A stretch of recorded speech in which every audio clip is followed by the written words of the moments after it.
Well, I mean, I talked to Chris a little bit, and then guess who's getting a fucking phone call from Nate? Me! I'm getting a phone call from Nate.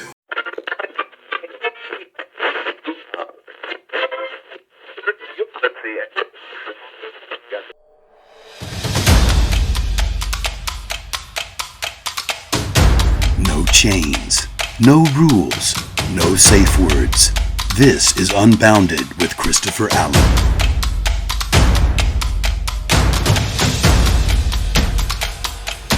Welcome to the Unbounded podcast. This is the podcast with no chains, no rules, and no safe words.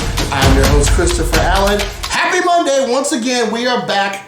And, I'm feeling a little stylish, a little formal. Let's go ahead and, why not? Screw it. Who cares about being formal? Not 100%. I can't do it. But today, of course, the Unbounded podcast is always sponsored by J. Johnson Value Auto Care. Link in the description, and Drinking Days custom home brewed booze. You see, I almost screwed it up, but I fought through it, okay? I got through it. So, I'll put the link in the description for that as well. Today we are talking about the pros and cons of listening to your friends and your family for relationship love advice. Everybody's gone through it. We've all had it. Oh my God, girl, what should I do about Tony? I think he's cheating on me. Well, girl, if you ask me, I gotta tell you, I saw him over there by the corner store on 5th and Dawson. He was with this little hussy. And I looked at him across the street. He didn't know I was watching him, and I was like, oh, okay. So that's how we do it. We just gonna walk around with hussies outside the corner store. Is that okay? Do you listen to Betty, Bobby, Deborah, and Phyllis for advice? Or do you just chart your own course? And so I put the topic to you, and as always, you came through. So I'm gonna read some of the comments here, and we'll talk about it. We'll go through it. So Major says, I never tell folks to leave or stay. I listen and then tell them to look at the big picture. You don't want to be the one telling somebody to leave while they're going through something, and then they end up making it through it. Now you on the outside and both of them looking at you crazy. Sometimes it's good to just be an ear. All relationship advice isn't good. I guess that's a safe way of playing it. If when in doubt, take the opinion out. Write it down. When in doubt, take the opinion the fuck out. Don't worry about it. Just be an ear, listen, give a neutral opinion. That way, I've learned this the freaking hard way. That way, if something happens, like let's say I give advice and I'm like, oh yeah, Nate and Becky, Becky shouldn't be with Nate. Nate is he's terrible. Like, he's so narcissistic. He's such a bad guy and blah, blah, blah, blah, blah. Then they make it through. Guess what Nate and Becky is talking about? Becky's like, I was going to listen to, the outsiders or whatever. They said I shouldn't be with you. Well, who said that you shouldn't be with me? Well, I mean, I talked to Chris a little bit, and then guess who's getting a fucking phone call from Nate? Me! I'm getting a phone call from Nate. Why you talking shit about me behind my back? And blah, blah, blah, blah, blah. Ain't nobody got time for that. Ain't nobody got time for that drama. Keep a neutral opinion. I like that. KD says, I take it all with a grain of salt. People may have good values about dating, but also they never know exactly the full personal situation you are in. That is exactly right, KD. People don't know all the details because Becky's gonna tell her girlfriends one version of the story, possibly to slight Nate because she's mad at him, and then Nate's gonna tell his boys, man, Becky crazy as fuck, man. I can't even believe this, man. God, why she always tripping? And then the boys will be like, man, you need to leave that hoe anyway, yo. She a $2 hoe, B. And it just, the truth is somewhere in the middle. Megan says, it all depends on the situation and the parties involved. Everyone needs to vent, yes. But sometimes those in the relationship become blinded by love. I've been in a few situations myself where after the relationship ends, I see all the red flags and things that I ignored for the sake of love. Yes! are not alone. I am here with you. These trifling hoes ain't doing no good. Hey, look, that's the daggone truth. It's always after London Bridge falls and you go through the rubble and you like, bruh, it was there the whole time. See what I like? I like being the guy that told your ass what you were gonna find when you went through the rubble. I told you. You standing around in the rubble of London Bridge going, where did it all go wrong? And I was like, I sat here a year ago and told you this bridge was crumbling. The infrastructure was bad. I told you all this. But you wanted to just stick around for the sake of what? I don't know, good sex? I don't know, who knows? Let me finish the comment. Okay, red flags for the sake of love. But then, again, everything should be taken with a grain of salt, especially since the person giving the advice is likely only getting one side of the story. Do we start to see where things are connecting and coming full circle now? Point A is starting to connect to point D to point B. Chris says, it doesn't hurt to take or hear advice. What I think, and I love this comment, I'm gonna break it down just like he did. What I think makes problems arise is when you take people's advice, either one, you're taking it from people who have not dealt with or been in that situation. Two, taking advice from people who don't really know you or your partner that well. Or three, and he says this could upset people. Oh, I hope it does. People who are not within the same age bracket as you and your partner. Preach, player, preach. Yes. And four, people who do not know you or your partner's whole background. That kind of connects to point two. But yes, you're absolutely right, Chris. We have so many,